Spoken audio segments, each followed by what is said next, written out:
What's up, guys? Will here from Team HuntStand, and today we're going to be talking supplemental feeding and baiting for deer.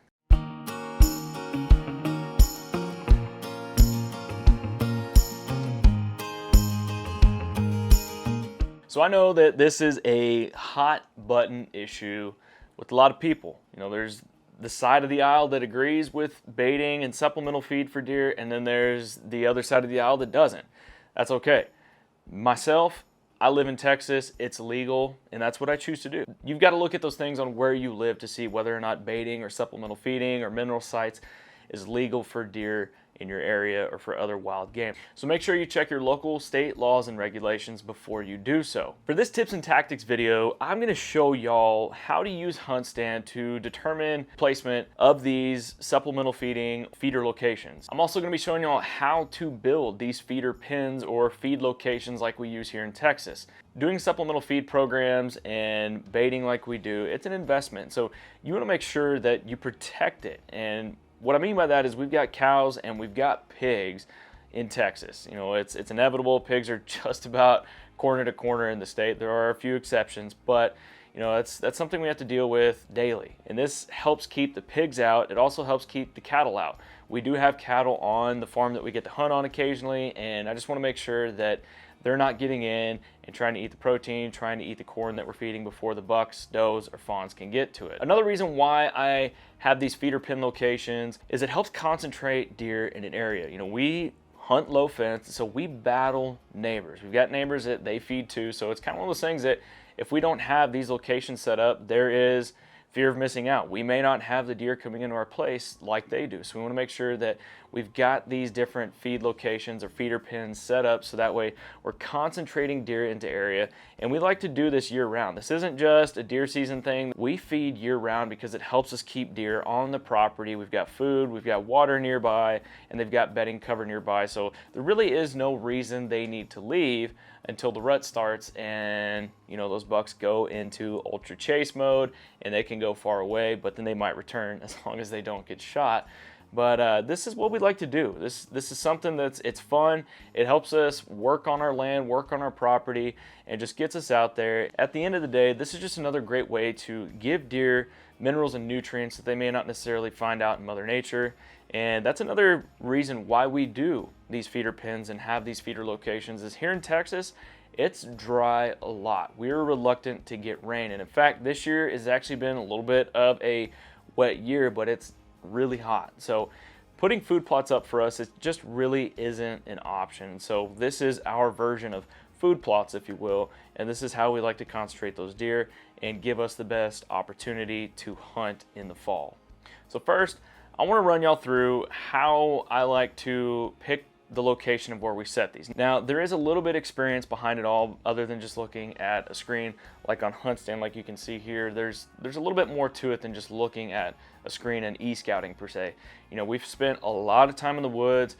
We've had a lot of trial and error out on this specific piece of property, finding out where these deer go, where they come from, how they travel, where they bed. So there's a lot more to it, and we've put a lot of boots on the ground, a lot of time out in the field. So we've kind of honed in and narrowed in on these locations and where we have figured the best places to put them, because we are going to have blinds on each of these. There's going to be scenarios where we can hunt out of ladder stands or hang on stands depending on winds, and so there's a whole nother caveat to that, but there's a primary reason behind each of these. We're going to hop out in the field. I'm going to show you how we build these and the sizes, because that's a big question that I know on a lot of these feeder pen videos on how they get built is what are the sizes, what are the dimensions, how big in diameter, what's the circumference. So I'm gonna run through that with y'all and show you how you can actually repurpose some old fencing as well. So if you like what you're seeing, make sure hit that like button, hit that subscribe button, hit that bell button so you get notified when we push out more content like this. But first,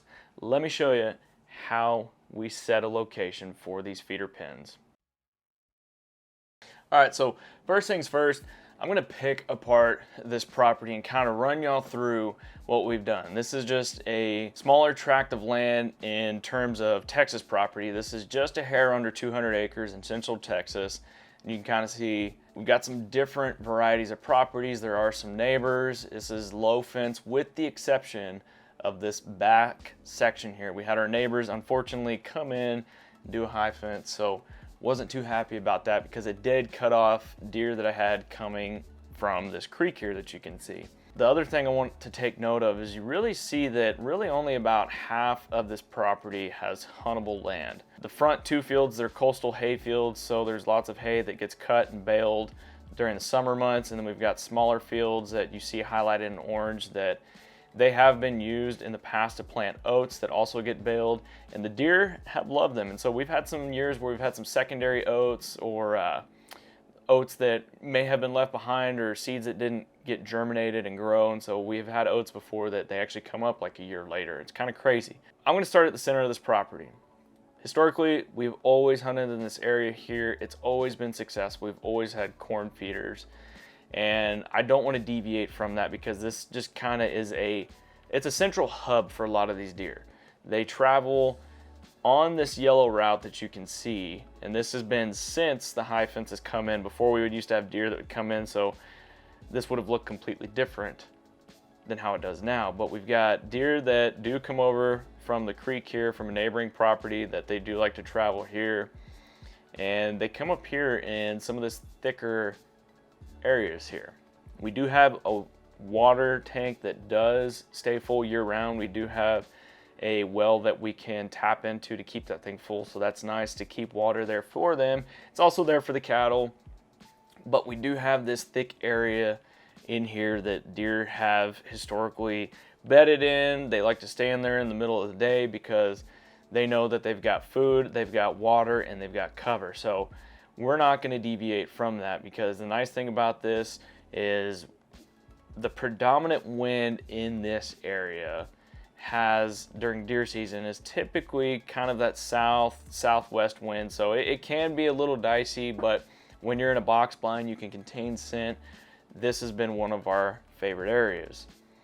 The northern end and the southern end of the property have kind of been a little bit trickier for us to figure out. I've had some success here on the south end of the property, bow hunting.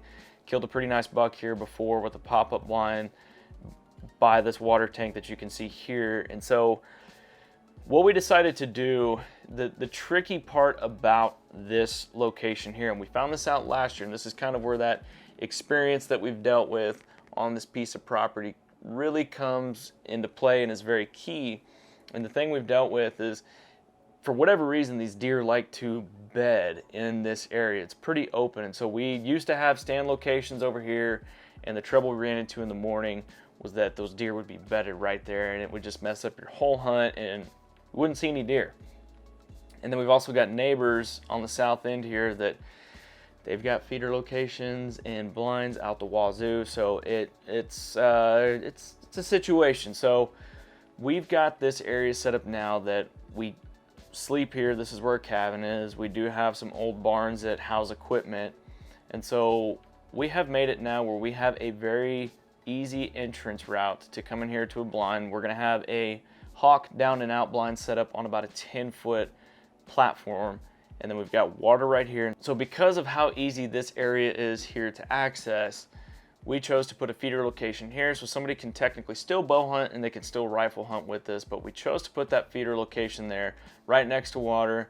They've got bedding that we don't have to disturb if they continue to bed there this year, and we can just pretty much stay out of that entire area. So I'm looking forward to seeing what this spot is going to drive. We've got some game cameras up already. I've got a muddy mitigator set up there, and we've already been capturing a ton of doe images. We've had a couple of younger bucks come in, and we've had fawns hitting that as well. So this is going to be a nice, good location.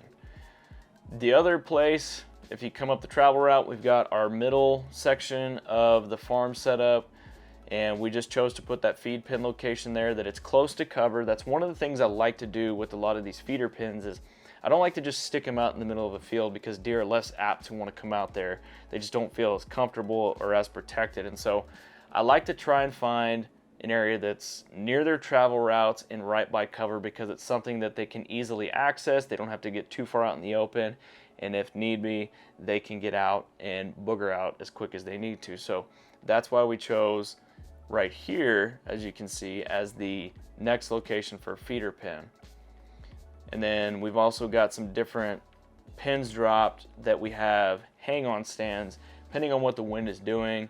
And these deer just typically travel all around here. This is their main travel route, but it seems like as soon as November hits, end of October, rut goes into full swing, these deer are just going everywhere chasing doe. So there's no defined route, but we want to try and play the wind the best we can. So that's why in this hub, we call this the house blind. We've got a muddy penthouse set up on a 5-foot tower that gives us the ability to shoot all around, bow or rifle. And so we just like to have that in this central hub because these deer just come from anywhere and everywhere.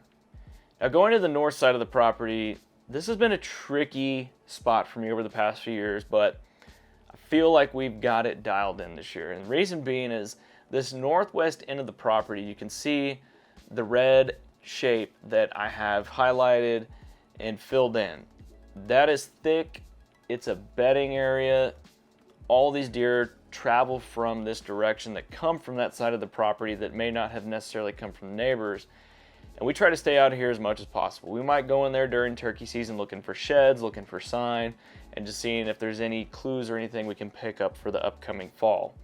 So we stay out of there. But what I've done, we've put a feeder pen location that has a 1,200-pound Boss Buck gravity-fed protein feeder in addition to a Boss Buck 600-pound stand and fill corn feeder. And so those are all the corn feeders we're running around.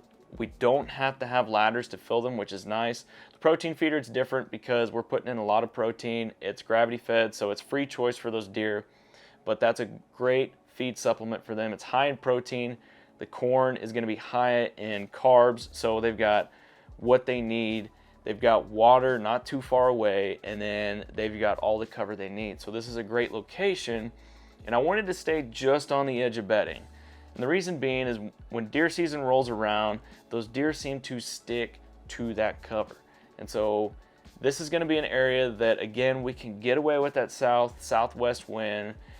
It can get a little dicey if we get a southeast, but predominantly we can get away with almost any wind with the exception of an east wind.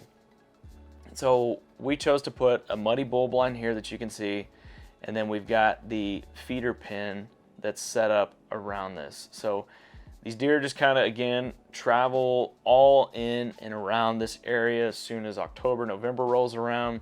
But you can see here that their predominant travel routes are highlighted in yellow. So this is also an easement road that gets to another piece of property. And so this is just a great corner, and it's taken me a couple of years to figure it out. I have put some saddle stands up in areas here, but I feel like this year we finally kind of got it dialed in, and we've been seeing lots of great pictures already of some really good bucks that started growing. We've got a pretty good deer that I'm pretty sure he's going to be a 10, hoping he's going to be the big dog of the place this year. And we've got some other smaller bucks. We've got does that are coming in. We've got fawns. So really looking forward to seeing what this property is going to bring us this year. This is just a quick rundown of how we've chosen to put the different feeder locations in. And again, you know, obviously e-scouting, you can look at it and analysis by paralysis through all this, but at the end of the day, you just got to put boots on the ground. You got to get time on your property. And honestly, this is just kind of a few years in the making of really trying to hone in, and every year we change it up. You know, we think we have it dialed one year, but then season comes around and that spot that we thought was going to be the A spot just didn't turn out to be that way. And so this is just another way of us planning and executing and seeing what this year brings. But realistically, we see these 3 different locations producing a lot for us. We're looking forward to it. So hopefully you'll be able to take something from this to apply to what you're doing for deciding where to put your feeders, your different feeder pen locations, and just taking something from this and hopefully getting that spot nailed down for yourself as well. But the great thing about these feeder pen locations, it just, again, just to hone in on, I don't have those food plots like a lot of Midwest guys do, Northeast guys do. There are some spots in Texas that people can get some food plots growing depending on what they plant. I just don't have the means necessary to do it, and this is a great way for me to help concentrate deer in these areas and better my chances at being successful this fall. So next, let's go hop out in the field, and I want to show y'all how I build these feeder pens. Got my dad help me out on this, so let's go step out in the field and show you how I do it.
All right, so what Dad and I did out here a little while ago, not sure if y'all can see it. You can kind of see the white line that we painted. We did a 32-foot diameter. We figured it's big enough for a good sized protein feeder like what we got to go in there, as well as the corn feeder. And it's gonna broadcast feed out into this road as well. So during season, what it's gonna allow us to do is open up one side of the pen. So if there's deer going in and out of the pen and we get a shot, we can do that. Otherwise, we also have corn that'll be out in the road so we can get good clear shots. We've got lots of good lanes. But we came out here, took a spray paint can, white paint, and we took actually one of our safety ropes from one of the tree stands and used it and did a 16-foot radius and did this circle all the way around, so that way when we start laying down T-posts and 16-foot panels, we can stay nearly perfect circle. So check it out and watch how we do it.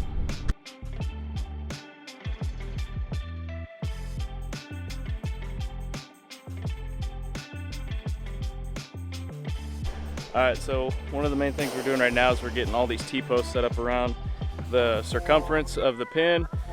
We're gonna get these panels pulled off here, and then we're just gonna start placing them, getting T-posts in the ground. We're not trying to get the T-posts all the way down to the ground because we're gonna make the height of these pens about 36 inches tall. That way it keeps the pigs out, and then the deer can still get in fairly easily. And then we'll start hammering these T-posts in and getting them tied up, and hopefully have this done here soon. We got the first couple T-posts in, as you can see.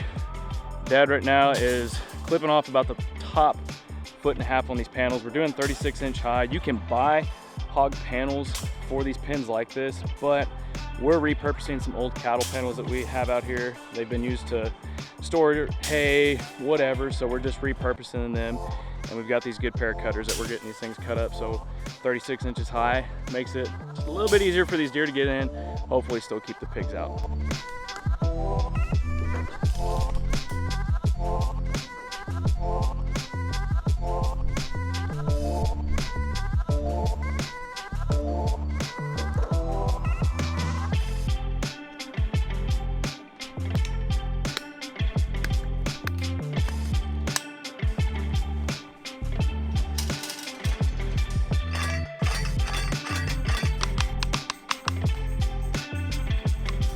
All right, as you can see, we got this thing nearly finished.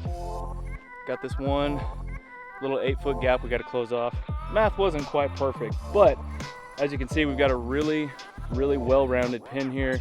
I'm gonna keep our corn feeder, the stand and fill, the Boss Buck 600-pound stand and fill. I'm gonna keep it over on that end. As you can see, I've kind of got it tucked up against the pen over there. And the reason I've done that is I want the deer to feel comfortable inside this pen, that they can come in, but at the same time, I want it to broadcast corn out there during the season, so that way deer can still feed on the road and whatnot. And then the Boss Buck big protein feeder is gonna go probably about where it's laying right now. Might end up over here. We're gonna get stood up, but as you can see, really good pen, 36 inches high. Great way to repurpose some cattle panels. You don't have to go and buy new panels for this if you got it already. You can cut them down with the right cutter. So we're running out of daylight here.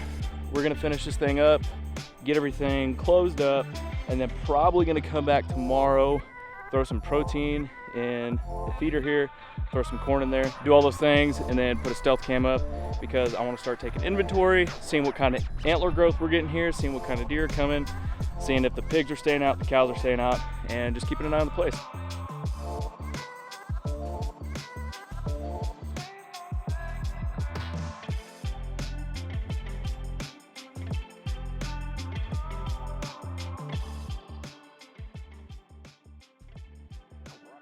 All right, so light got dim on us last night, and you can kind of see we finally got the pen done. So the nice protein corn feeder pen is completed. We had one little gap back over there in that back corner. We had to grab one last little extra panel to close that. We're about to get those filled up because we want to start documenting and just keep an inventory of deer that are coming in, seeing what kind of antler growth we have. And the thing about this place is we're low fence, so we're not really concerned about trying to grow giant deer. We are management minded out here, but the thing we really focus on with protein is getting these deer focused and just kind of concentrated in this area, and they know where they can come for cover, food, safety. We've got water nearby, so it just makes for a great spot.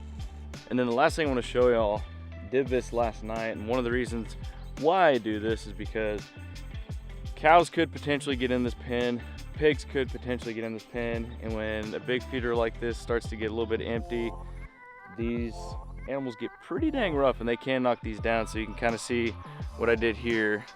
We put T-posts on the ground, wired them in up against the legs. We've been doing this, it helps keep the feeder sturdy. We get bad storms that come in with bad wind and there's not much feed in here, they don't get blown down, so it's really good to keep those things staked down and they don't go anywhere. So we're gonna get this protein feeder filled up. It is gravity fed. It does have a 4-way spout on here that is adjustable, so you can adjust the flow of protein the way it comes out.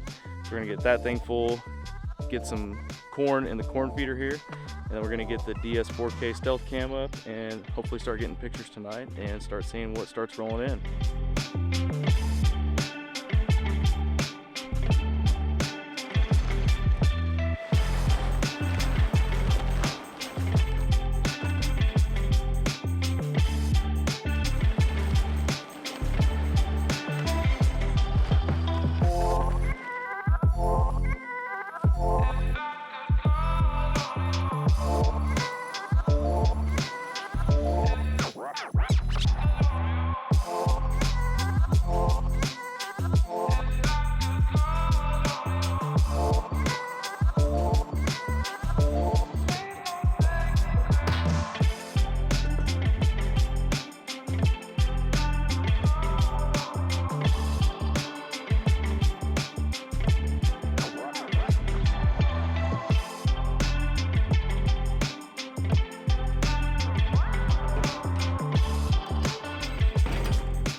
All right, guys, there you go. I hope that I was able to answer questions for y'all on how to build these things. You know, there's lots of questions on how big should they be, how tall, and there's a never-ending wormhole in that. So I hope that I was able to help y'all narrow down and mirror your own feeder pen or supplemental baiting stations like this to become successful in the fall. And remember, before you start supplemental feeding or baiting, make sure you check state laws, local regulations to make sure that it is legal in your area. You don't want to find yourself in a sticky situation. So thanks again for tuning in this episode of Tips and Tactics, and we'll see you on the next one.